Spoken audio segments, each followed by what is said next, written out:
Hey, good morning, everyone. This is Spencer Caldwell. I got a cool guest here today. Paul Stratton's in the office, and we actually work out of the same office together. So I'm excited to have him and just ask a little bit about him. So I was, I think this morning driving to work, Paul. Like, as far as being an entrepreneur, people have business ideas like all the time, like always coming to their mind just naturally as an entrepreneur. And I was, and to execute that and to accomplish that and to create a business out of that. So I just kind of want to back up. So Paul runs Stratton Inspections, right? Yep. Tell us a little bit about that company, and then I'll ask another question. Oh gosh. So yeah, I've been in business about 14, 15 years, year-ish. Yeah. Started in 2009.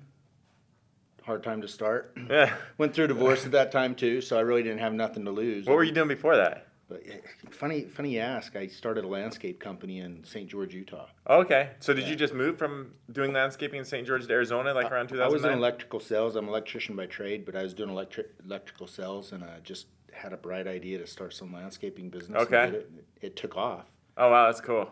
And so kind of got bored with that and started doing inspections on the side, got certified for it. And that's awesome. And that's where the career began. So what brought you to St. George to Arizona? So my divorce. So the divorce. I went through a hard divorce in 2009. I didn't know that that's kind of what brought you to Arizona, was that? Yeah. Oh, that's cool. And I'm originally from here. You and I are from the same town. Yeah, exactly. But, so he's an Arizona boy. Yeah. He's a Snowflake boy like me, guys. This is a Stratton from Snowflake, okay? So that's cool. So you're in what took you to St. George?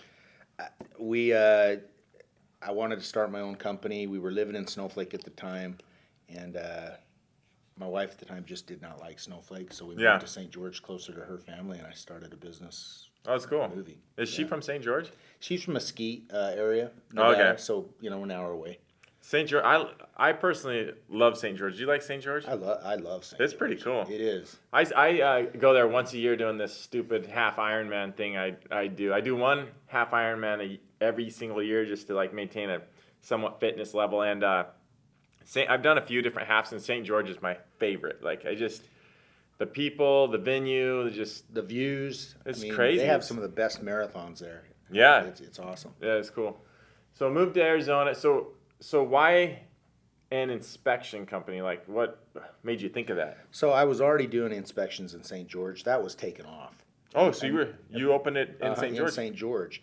At the time, it was called Quality Inspection Services. Oh, really? So anyway, I was starting to take off. My landscape business was going crazy, and then all of a sudden the economy hit, and at the same time my divorce hit too. Yeah.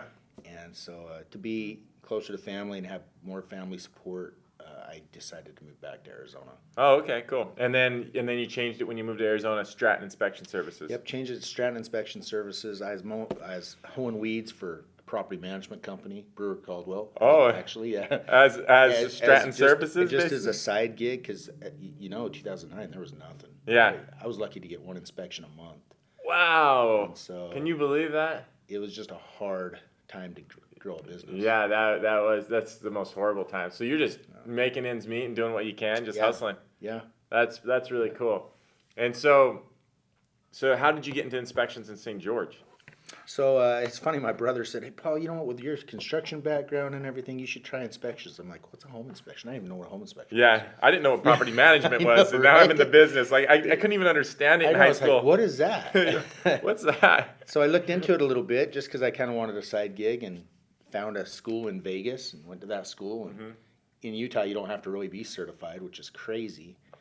And so I just on a whim started a business and started marketing and growing relationships with real estate agents, and it started taking off. That's pretty crazy. So yeah, that's funny you didn't even know what a home inspection was, because I remember growing up, and my Uncle Tom, who actually got me into real estate across the parking lot, he was a property manager. And I don't even know if there's Google back then or what, and he explained it 10 times in just different family settings. And I didn't ask any find out questions, but I didn't even know what property management was.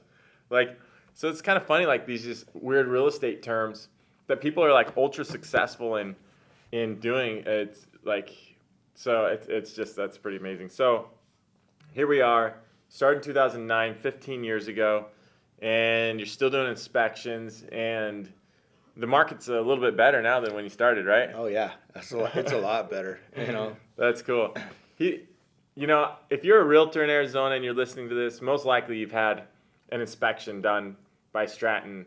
And so kind of the point I want to like come across here is he's an entrepreneur, and he thought of he heard of an idea, and he looked it up and executed it and started it. And to do one a month, if any type of service that you're starting, man, if I only sold one barbecue sandwich a month or sold one house a month, I'd be starving, Right. So that's pretty amazing that you stuck in there and hung it. Like what drove you and motivated you to even hang in there I don't know, It was hard. So I was raising my kids full time too, Yeah. and so I had to sink or swim. And like I said, I had nothing to lose anyway Yeah. because I'd already lost it all. And so I don't know. I just every day was just a grind. It really was a grind. And I think starting any business, the first 2 years, 3 years, getting it off the ground is the toughest. Right. But I knew if I could hang in there and the economy came back a little bit, I think I had I knew I had potential to grow something really nice. And Right. so that's kind of what I So you did. just stuck in. Stuck in there, yeah. I find it's funny because you say nothing to lose and that mentality. And when you have nothing to lose and you like in reality, your brain and you're there, nothing to lose. It's interesting how you function and like how you execute. Like, and then when you meet someone that has everything to lose, not nothing, their mentality is different. But I think truly successful people still, when they have everything to lose, they still function every single day like they have nothing to lose because they're taking that risk. Would you agree? 100%. And it's funny because I think a lot of people, including myself, it's easy to give up. And about the time you want to give up, Right. You're going to hit another breakthrough. So if you can just endure it, Yeah. don't give up too soon because Right. You're right there. Yeah, I agree. That's an interesting concept to me. I've never really thought about that, like from the nothing to lose to everything to lose. And so you've got these ultra millionaires that are super successful that have a lot to lose. I just honestly, I think the success that keeps them going and like moving forward is having the mentality of I have nothing to lose type thing. So, and just not giving up. I mean, that's a good testament and reminder for me and everyone listening that to function every day like you have nothing to lose and take those risks and do what you need to do to be successful and just grind. I mean, it's not easy. Starting a business is not easy, is it? It's not. And kind of back to my dad's old saying, nothing ventured, nothing gained, You're right. So Nothing you really, ventured, nothing even though you gained. have nothing to lose, you have everything to gain.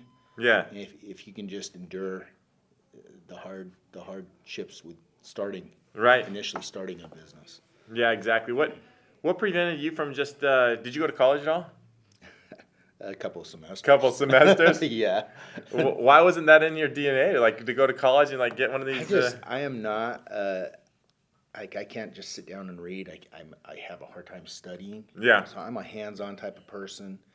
And to sit at a desk or to just study, college just was not in my thing, I could have made it good, I guess. If it's all a choice. Yeah, it Right? is all I a just choice. choose to go a different direction, and I just have the drive to start something on my own. I want to be my own boss. That's cool. What's cool about this guy is, I don't know how many inspections he's doing a week, and it doesn't matter. I don't know how many employees he's doing, and it doesn't matter. I know it's a lot on both ends, but we were supposed to do this call yesterday, and he told me he had an inspection to get to. And I know that he doesn't have to go out there and do it, but you still get out there and do it. That's pretty cool. Still do it. We're so busy right now. I'll take the overflow, do whatever you got to do, Yeah.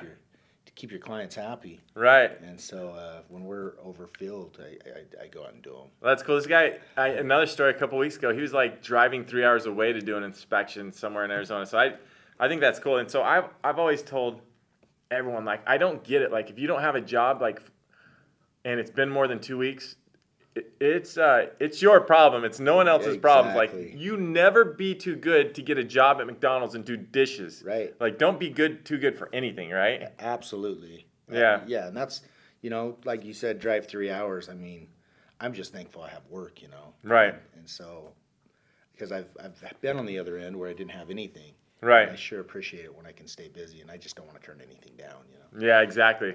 Exactly. People ask me all the time, how you doing? And my first response is like busy.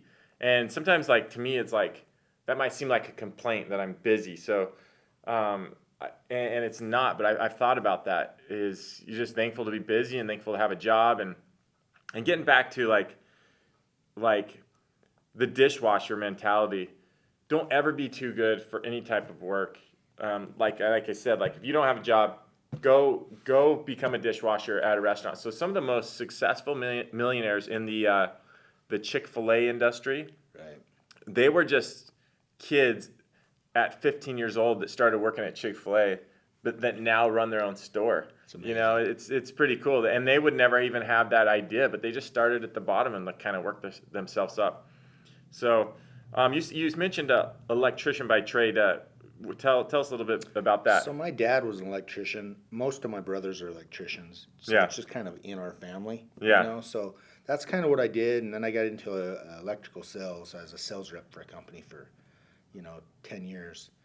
And but I just always had a drive to do something on my own. Yeah. And so what did I choose? Landscaping. Landscape. And I'm glad I don't do that anymore. But, I Right. think that's all part of the journey, just figuring out where your niches are. And you may take one road and it may lead to something else. And that's kind of how inspections came across. Right, and you just said that. You said something interesting. You said 10 years. That's a long time Yeah. that you're doing like a career for 10 years, and then you made the change. And so, sometimes you might feel like, hey, I'm too far down this alley, and I've been at this job for 20 years. I can't make a change. But I'm like, that's cool. Like, and I encourage you to jump out and make a change. I'm not like one of these guys like most of the people that I attract want to get into real estate, and I actually don't encourage you to quit your job and get into real estate and go full time unless you've created enough cash flow and enough money that matches or pretty dang close to your current job, because your current job is cash flow. It's making you cash, and if you quit that and to give up something that you don't have yet, to me it's not necessarily worth it. So well, that's cool. Thanks for sitting down with me and going over everything as far as Stratton inspections. If you guys are in real estate, you're a real estate agent, and you've got an inspector you like and it's not Stratton, you definitely need to question yourself. This is the best guy in the Phoenix Arizona area that does inspections, and he's not too good for anything. Like I said, he was driving 3 hours away himself to do an inspection, and I know he doesn't have to do that. It just shows the quality and the character of this guy and the business he runs. And so we appreciate all the work that you've done for our Gentry agents and AZ flat fees. So anything else you want to add to your day? Anything exciting going on today? No, I just love working with you. And, Cool, man. Love watching you in here first thing in the morning and leaving the last one late at night. So Spencer, man, I'm trying.